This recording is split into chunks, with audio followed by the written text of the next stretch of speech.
16 জুলাই সিরিয়ার রাজধানী দামেস্কে ইসরায়েলি বিমান হামলার মাধ্যমে মধ্যপ্রাচ্যে নতুন সংকট সৃষ্টি হয়েছে। এই হামলায় সিরিয়ার প্রতিরক্ষা মন্ত্রণালয় ভবন এবং প্রেসিডেন্ট প্রাসাদের নিকটবর্তী এলাকায় আঘাত হানা হয়। ইসরায়েলি প্রতিরক্ষা মন্ত্রী ইসরায়েল কাটজ একটি ভিডিও শেয়ার করে বলেছেন, বেদনাদায়ক আঘাত শুরু হয়েছে।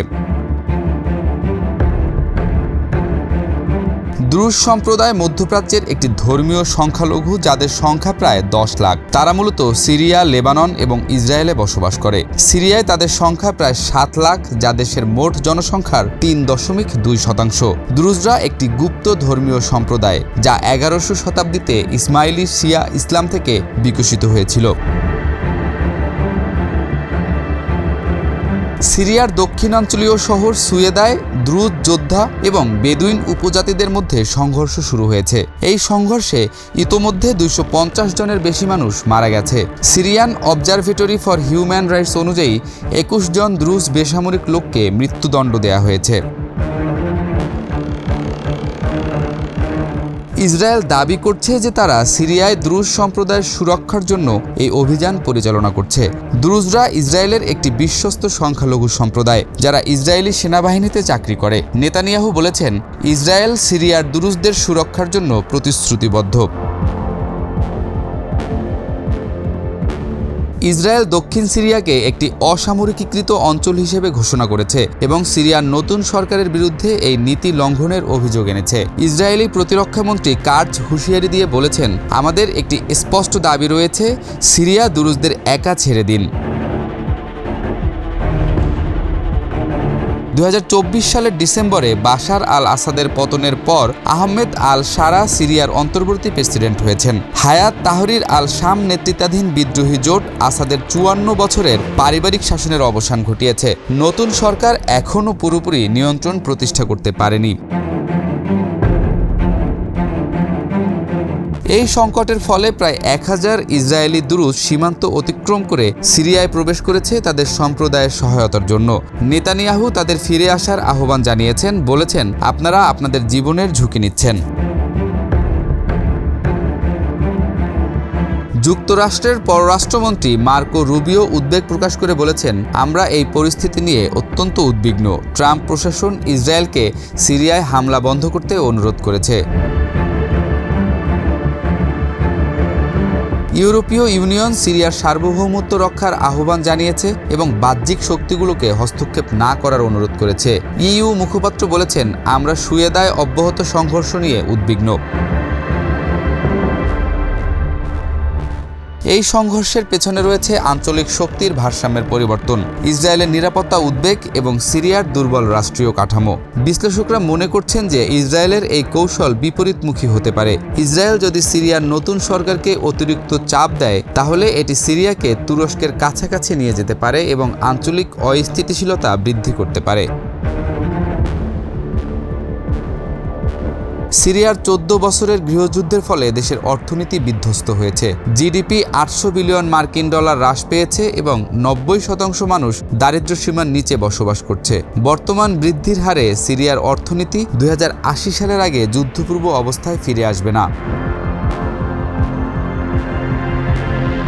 বিশেষজ্ঞরা মনে করছেন যে সিরিয়ার স্থিতিশীলতা মধ্যপ্রাচ্যের নতুন নিরাপত্তা কাঠামোর জন্য অত্যন্ত গুরুত্বপূর্ণ।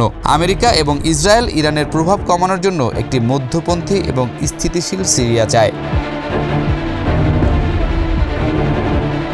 সিরিয়ার এই সংকট শুধু স্থানীয় সমস্যা নয়, এটি পুরো মধ্যপ্রাচ্যের স্থিতিশীলতার জন্য হুমকি। ইসরায়েলি হামলা এবং দ্রুজ সম্প্রদায়ের সুরক্ষার প্রশ্নে আন্তর্জাতিক সমাজের দ্রুত এবং কার্যকর পদক্ষেপ প্রয়োজন। অন্যথায় এই অঞ্চলে আরও বড় যুদ্ধের সম্ভাবনা রয়েছে বলে মনে করেন বিশ্লেষকরা।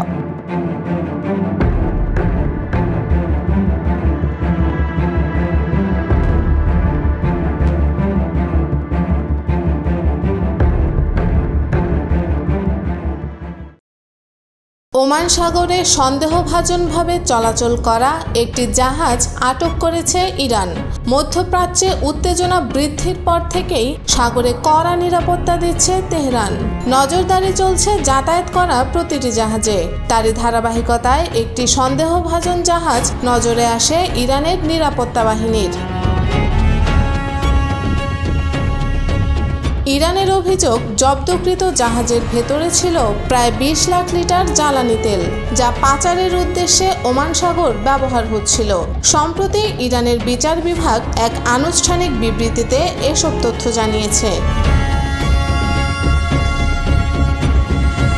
ইরানের দক্ষিণাঞ্চলীয় হরমোজগান প্রদেশের বিচার বিভাগীয় প্রধান মোস্তাবা গাহরেমানি জানিয়েছেন, বিদেশি এই জাহাজটির কাগজপত্র যাচাই বাছাইয়ে একাধিক অনিয়ম ধরা পড়ে। তবে তদন্তে উঠে আসা আরও বড় তথ্য হল, জাহাজটির নথিপত্রে আইনগত গুরুতর ঘাটতি ছিল এবং তাতে বহন করা হচ্ছিল বিপুল পরিমাণ অবৈধ জ্বালানি।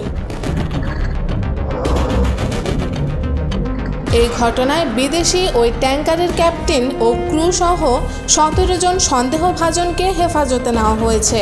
তবে তাদের জাতীয়তা ও পরিচয় এখনও আনুষ্ঠানিকভাবে প্রকাশ করা হয়নি। আটককৃতদের বিরুদ্ধে তদন্ত চলছে এবং তারা এখন বিচারিক হেফাজতে রয়েছেন। ইরানি কর্তৃপক্ষের ভাষ্য অনুযায়ী বর্তমানে জাহাজটির জ্বালানি পরীক্ষা, বৈধ কাগজপত্র যাচাই এবং সম্পূর্ণ পরিমাণ নির্ধারণের কাজ চলছে। এই তদন্তের ভিত্তিতেই পরবর্তী আইনি সিদ্ধান্ত নেওয়া হবে। তবে এটি বিচ্ছিন্ন কোনো ঘটনা নয়। কয়েক মাস আগেই ইরানি বিপ্লবী গার্ড বাহিনী উপসাগরীয় অঞ্চলে 15 লাখ লিটার ডিজেল পরিবহনের অভিযোগে তানজানিয়ার পতাকাবাহী 2টি বিদেশি ট্যাঙ্কার আটক করেছিল। এই 2টি জাহাজের নাম ছিল সি রেঞ্জার ও সালামা, যেগুলোতে 25 জন বিদেশি ক্রু ছিলেন। পরবর্তীতে এসব জাহাজকে বুশেহর বন্দরে স্থানান্তর করে আইনি প্রক্রিয়ার আওতায় আনা হয়। বিশ্লেষকরা বলছেন, ইরানের চোরাচালানের অন্যতম প্রধান খাত হয়ে উঠেছে জ্বালানি পাচার।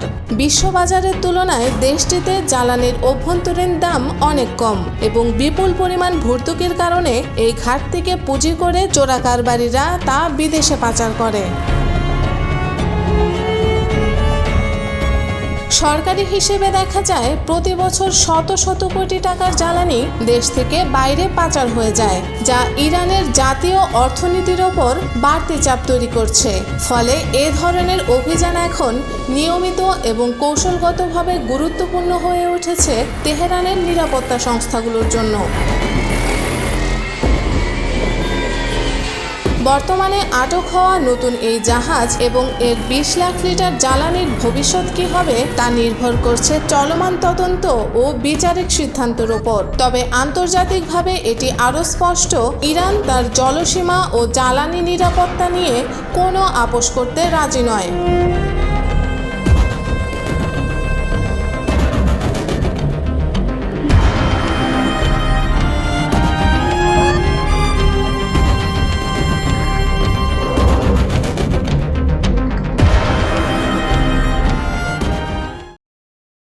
ইসরায়েল একা কিছুই করতে পারেনি। শেষমেশ তারা হাঁটু গেড়ে যুক্তরাষ্ট্রের পা ধরে বসেছে। স্রেফ প্রতিরোধ নয়, এবার যেন তেহরান দেখিয়ে দিল তাদের শক্তি আসলে কতটা প্রভাব ফেলতে পারে শত্রুদের মনে। এই কথাগুলো বললেন ইরানের সর্বোচ্চ নেতা আয়াতুল্লাহ আলী খামেনি। এই সংঘাতে ইরান প্রমাণ করেছে যে শুধু সামরিক শক্তিতে নয়, বরং মনোবল, রাজনৈতিক একতা এবং জনসমর্থন সব দিক থেকেই তারা এখন একটি পরিপূর্ণ শক্তিধর রাষ্ট্র বলেও দাবি করেন খামেনি। এই 12 দিনের যুদ্ধ শুধু সামরিক নয়, এটি ছিল ইরানি জাতির মনোবলের এক উজ্জ্বল উদাহরণ। জনগণের সাহস, ঐক্য আর আত্মবিশ্বাস এই বিজয়ের মূল ভিত্তি। তেহরানে বিচার বিভাগের শীর্ষ কর্মকর্তাদের সঙ্গে বৈঠকে এসব কথা বলেন দেশটির সর্বোচ্চ ধর্মীয় নেতা। তিনি আরও বলেন, ইরানের মানুষ এখন এমন অবস্থানে যেখানে তারা যুক্তরাষ্ট্রের মতো এক পরাশক্তির বিরুদ্ধে রুখে দাঁড়াতে ভয় পায় না, বরং ভয় দেখায়। আজ থেকে কয়েক দশক আগেও যা কল্পনাতীত ছিল। পাহলভি শাসনামলের কথা উল্লেখ করে খামেনি বলেন, তখনকার সময় সরকারি কর্মকর্তারা আমেরিকার বিরুদ্ধে ব্যক্তিগতভাবেও কিছু বলার সাহস রাখত না। আর আজ ইরান এমন জায়গায় দাঁড়িয়ে যেখানে যুক্তরাষ্ট্রকে তাদের পদক্ষেপ পুনর্বিবেচনা করতে হয়। এই যুদ্ধের সময় ইরানের প্রতিক্রিয়া, বিশেষ করে আইআরজিসি এর পাল্টা হামলা ইসরায়েলকে হতবাক করে দেয়। ইরান কেবল দখলকৃত ভূখণ্ডে হামলা করেনি, বরং যুক্তরাষ্ট্রের মধ্যপ্রাচ্যের সবচেয়ে গুরুত্বপূর্ণ সামরিক ঘাঁটি আল উদেইদেও সরাসরি মিসাইল ছুড়েছে। একই বক্তব্যে খামেনি দাবি করেন, ইরানের প্রতিক্রিয়ায় ইসরায়েল এতটাই চাপে পড়ে যে তারা নিজেদের রক্ষা করতে না পেরে যুক্তরাষ্ট্রের দ্বারস্থ হয়, আক্ষরিক অর্থেই পায়ের নিচে পড়ে যায়। তারা বুঝে গিয়েছিল তারা এককভাবে ইরানের সামনে দাঁড়াতে পারবে না। ইরান কখনো কোনো কূটনৈতিক বা সামরিক ক্ষেত্রে দুর্বলতা নিয়ে প্রবেশ করবে না। যুক্তি, কৌশল ও শক্তির সব উপাদান ইরানের হাতে রয়েছে। তাই আমরা যখন যুদ্ধে বা আলোচনায় যাই, পূর্ণ প্রস্তুতি নিয়েই যাই, এমনটাই জানিয়েছেন ইরানের সর্বোচ্চ নেতা। তিনি জানান, ইরানের পাল্টা হামলায় আমেরিকার যে ঘাঁটি আঘাত পেয়েছে তা ছিল একটি চরম স্পর্শকাতর কেন্দ্র। যদিও এই ক্ষয়ক্ষতি এখনও যুক্তরাষ্ট্র প্রকাশ করতে নারাজ, কিন্তু সময় এলেই সবার সামনে উন্মোচিত হবে সেই ধ্বংসযজ্ঞের মাত্রা। এই সংঘাতে ইসরায়েল ও যুক্তরাষ্ট্র কেবল আক্রমণ করেনি, বরং পরিকল্পনা ছিল আরও গভীর। খামেনি আরও বলেন, তাদের পরিকল্পনা ছিল আমাদের সামরিক নেতৃত্বকে টার্গেট করে রাষ্ট্র পরিচালনা ব্যবস্থাকে দুর্বল করা, এরপর অভ্যন্তরীণ দোসরদের উস্কে দিয়ে বিশৃঙ্খলা সৃষ্টি করা। তারা একাধিক খুন, সন্ত্রাস, আরেকদিকে অর্থনৈতিক ও সাইবার হামলার মাধ্যমে দেশকে দুর্বল করে রাস্তাঘাটে দাঙ্গা বাঁধিয়ে ইসলামিক শাসন ব্যবস্থাকে ভেঙে ফেলতে চেয়েছিল।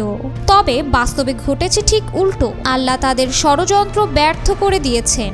শাসন ব্যবস্থাকে রক্ষা করতে ও ষড়যন্ত্রকারীদের বিরুদ্ধে রুখে দাঁড়াতে আমাদের জনগণ রাস্তায় নেমেছে। এই অভূতপূর্ব জনসমর্থন ও প্রতিরোধী ছিল আমাদের প্রকৃত বিজয় বলে বক্তব্যে উল্লেখ করেন খামেনি। আয়াতুল্লাহ খামেনি বিচার বিভাগকে নির্দেশ দিয়েছেন, এই সাম্প্রতিক অপরাধগুলো নিয়ে আন্তর্জাতিক ও অভ্যন্তরীণ আইনি প্রক্রিয়ায় কঠোরভাবে অগ্রসর হতে হবে। তিনি বলেন, আমরা অতীতে এই বিষয়ে গড়িমসি করেছি, এবার যেন তা না হয়। আন্তর্জাতিক আদালত আজ দুর্বল হলেও একদিন এমন একজন বিচারক আসবে যে সত্য ও ন্যায়ের পক্ষে দাঁড়াবে। এই যুদ্ধের শেষে ইরান দেখিয়েছে তারা কেবল প্রতিরোধ জানায় না, প্রয়োজন হলে শত্রুর আত্মবিশ্বাসও ভেঙে ফেলতে পারে।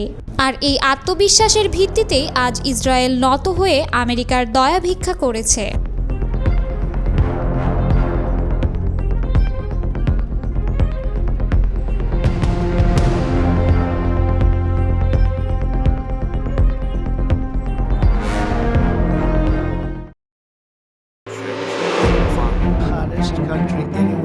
বিশ্ব নেতৃত্ব হারাতে বসেছে মার্কিন যুক্তরাষ্ট্র, আর এই স্থান দখলে আসছে চীন। খোদ যুক্তরাষ্ট্রের এক প্রতিবেদনেই জানানো হয় এসব তথ্য, যা খবরে প্রকাশ করেছে কাতার ভিত্তিক সংবাদ মাধ্যম আল জাজিরাও।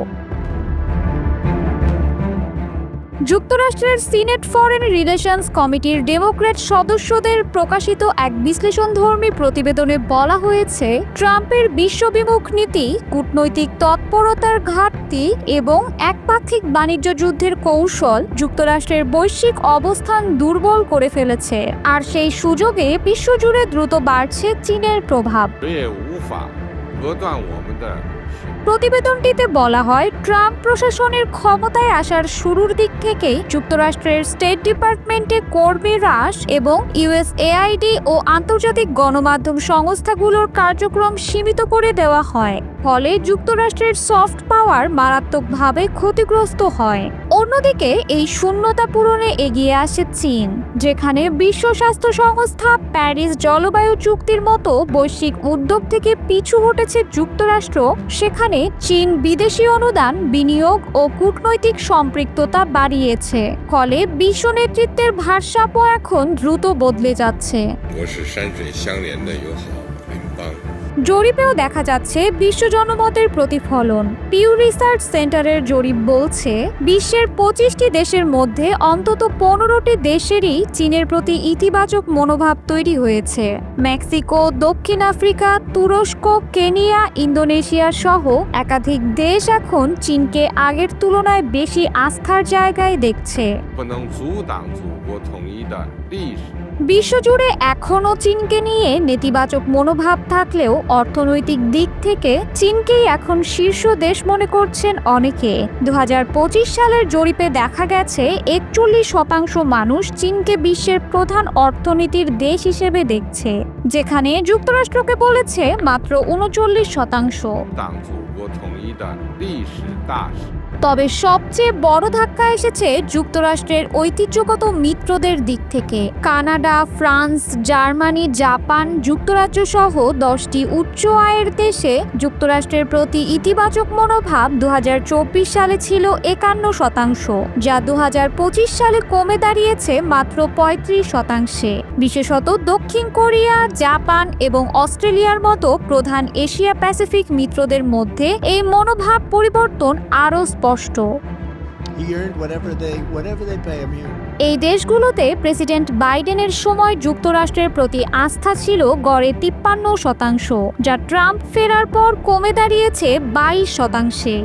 অন্যদিকে চীনা প্রেসিডেন্ট শি জিনপিং এর প্রতি আস্থা 1 বছরের ব্যবধানে 17% থেকে বেড়ে দাঁড়িয়েছে 24%। 发展中国家带来了深。 বিশ্লেষকরা বলছেন ট্রাম্পের একতরফা বাণিজ্য যুদ্ধ এবং মিত্রদের প্রতি আক্রমণাত্মক অবস্থান যুক্তরাষ্ট্রের প্রতি বিশ্বব্যাপী সন্দেহ ও অনাস্থা সৃষ্টি করেছে। সিঙ্গাপুর ন্যাশনাল ইউনিভার্সিটির অধ্যাপক ইয়াং চং জানিয়েছেন, এশিয়ার অনেক দেশ এখন চীনের সঙ্গে অংশীদারিত্বকে অনেক বেশি বাস্তবসম্মত ও আকর্ষণীয় বলে মনে করছে। 和非洲为代表的第三世。 তিনি আরও বলেন, যদিও অনেক দেশ নিরাপত্তা ইস্যুতে চীনের প্রতি পুরোপুরি ভরসা করে না, তবুও তারা যুক্তরাষ্ট্রের অনিশ্চয়তা মোকাবিলায় চীনের সঙ্গে সম্পর্ক স্থিতিশীল রাখতে চাইছে। 更是百炼成钢的真心朋友。 বিশ্লেষক উইলিয়াম ইয়াং বলেন, চীনকে এখন অনেকেই বাণিজ্যের ক্ষেত্রে স্থিতিশীল ও নির্ভরযোগ্য অংশীদার হিসেবে দেখছে। তিনি জানান, অস্ট্রেলিয়ার প্রধানমন্ত্রী, ভারতের পররাষ্ট্রমন্ত্রী, সিঙ্গাপুর, নিউজিল্যান্ড ও ব্রাজিলের নেতারা সাম্প্রতিক মাসগুলোতে চীন সফর করেছেন। এই উচ্চ পর্যায়ের বৈঠকগুলো চীনের কূটনৈতিক অবস্থানকে আরও মজবুত করছে। 无偿军事援助。 যদিও কিছু দেশ চীনের নিরীক্ষণমূলক ও দমনমূলক কৌশল নিয়ে উদ্বিগ্ন, তবুও ট্রাম্প প্রশাসনের অনিরাপত্তা ও বৈচিত্র্যহীন কূটনৈতিক কৌশলের ফলে অনেকেই বিকল্প পথ খুঁজছে, আর সেই পথ ধীরে ধীরে চীনের দিকেই মোড় নিচ্ছে। 保持香港、澳门长期繁荣稳定。 বিশ্ব রাজনীতির মঞ্চে নেতৃত্ব হারানোর এই প্রবণতা যুক্তরাষ্ট্রের জন্য শুধুই উদ্বেগের নয়, এটি বৈশ্বিক ভারসাম্যকেও আমূল বদলে দিতে পারে। অনেকের মতে সেই পালাবদলের সূচনা শুরু হয়ে গেছে। 也无法隔断我们的血脉亲情。 সিরিয়ায় বড় ধরনের বিমান হামলা শুরু করেছে ইসরায়েল। গত সোমবার থেকে বুধবার সন্ধ্যা পর্যন্ত দক্ষিণ সিরিয়ার সুয়েইদা ও এর আশেপাশের এলাকায় সরকারি বাহিনীর অবস্থান লক্ষ্য করে অন্তত 160টি আঘাত হেনেছে ইসরায়েলি সেনাবাহিনী। এমন খবর উঠে এসেছে জেরুজালেম পোস্টের এক প্রতিবেদনে। মধ্যপ্রাচ্য যেন এখন বারুদের স্তূপ। ইরান, লেবানন, ইরাকের পর এবার ইসরায়েলের লক্ষ্যবস্তু হয়েছে সিরিয়া। দেশটির ভেতরে একযোগে আঘাত হেনেছে ইসরায়েলি যুদ্ধবিমান। শুধু কিছু স্থাপনা নয়, এই হামলায় ইসরায়েলের লক্ষ্যবস্তু হয়েছে সিরিয়ার সামরিক সদর দপ্তর, প্রতিরক্ষা মন্ত্রণালয়, এমনকি প্রেসিডেন্টের প্রাসাদও। মাত্র 48 ঘন্টায় সিরিয়ার দক্ষিণাঞ্চলে অন্তত 160টি আঘাত হেনেছে ইসরায়েলি বাহিনী। জেরুজালেম পোস্ট, আনাদোলো এজেন্সি এবং সানা, 3টি পৃথক সূত্র থেকে পাওয়া তথ্য অনুযায়ী এসব হামলার কেন্দ্রবিন্দুতে ছিল সিরিয়ার সুয়েইদা, দারা ও রাজধানী দামেস্কো। আইডিএফ দাবি করছে সিরিয়া দ্রুজ জনগোষ্ঠীর জন্য স্বায়ত্তশাসনের পথ পরিষ্কার করতেই এই অভিযান। তবে বিশ্লেষকদের মতে আঞ্চলিক চাপে ঘেরা ইসরায়েল এখন সিরিয়ায় হামলা করে একটি বৃহত্তর বার্তা দিচ্ছে ইরান ও হিজবুল্লাহকেও।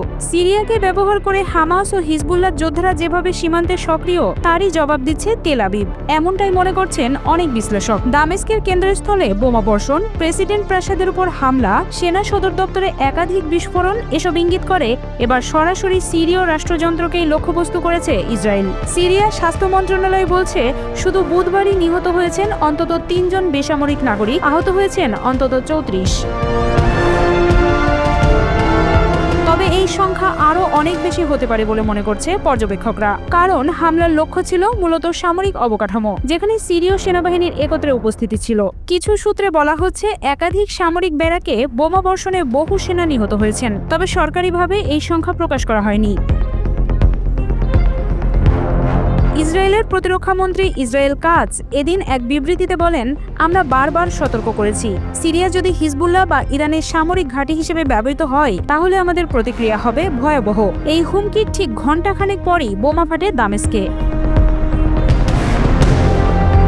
সামাজিক যোগাযোগ মাধ্যমে ছড়িয়ে পড়েছে বোমা বিস্ফোরণের ভিডিওতে দেখা যায় শহরের আকাশ ছুঁয়ে উঠছে ধোঁয়ার কুণ্ডলী, গর্জে উঠছে যুদ্ধবিমান। সিরিয়ার রাষ্ট্রীয় বার্তা সংস্থা সানা নিশ্চিত করেছে এসব হামলায় টার্গেট করা হয় সিরিয়ার সামরিক ভবন, প্রেসিডেন্ট প্রাসাদের একটি অংশ, দক্ষিণ দামেস্কের কাতানা শহর এবং দারা প্রদেশের কিছু সামরিক স্থাপনা।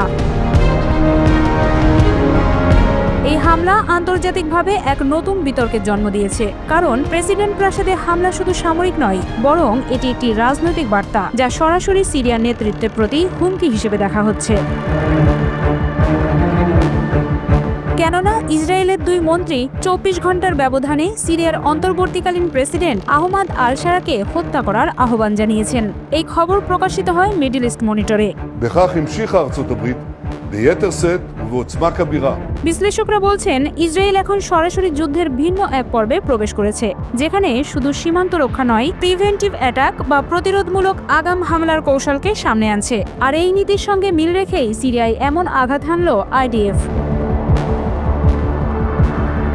সিরিয়ার প্রেসিডেন্ট এখনও এই বিষয়ে আনুষ্ঠানিকভাবে আন্তর্জাতিক কোনো প্রতিক্রিয়া জানায়নি, তবে সিরিয়ার প্রতিরক্ষা মন্ত্রণালয় বলেছে তারা এই আগ্রাসনের উপযুক্ত জবাব দেবে। একদিকে এখনও গাজায় যুদ্ধ চলছে, লেবাননের হিজবুল্লাহর সঙ্গে প্রতিদিনই সংঘর্ষ হচ্ছে এবং ইরানের সঙ্গে হামলা পাল্টা হামলার পর আবারও তা ক্রমেই তীব্র হচ্ছে। এর মাঝে সিরিয়া ইসরায়েল সীমান্তও যেন ধ্বংসের নতুন এক পরীক্ষাগারে পরিণত হয়েছে। সিরিয়ার ভেতরে দ্রুজদের স্বায়ত্তশাসনের প্রশ্ন, ইরানি প্রভাব, হিজবুল্লাহর উপস্থিতি, সব মিলিয়ে এই অঞ্চল এক বিস্ফোরক বাস্তবতার দিকে ধাবিত হচ্ছে। আর ইসরায়েল যেন একে একে সেই বিস্ফোরণগুলো ঘটানোর সিদ্ধান্ত নিয়েই এগোচ্ছে।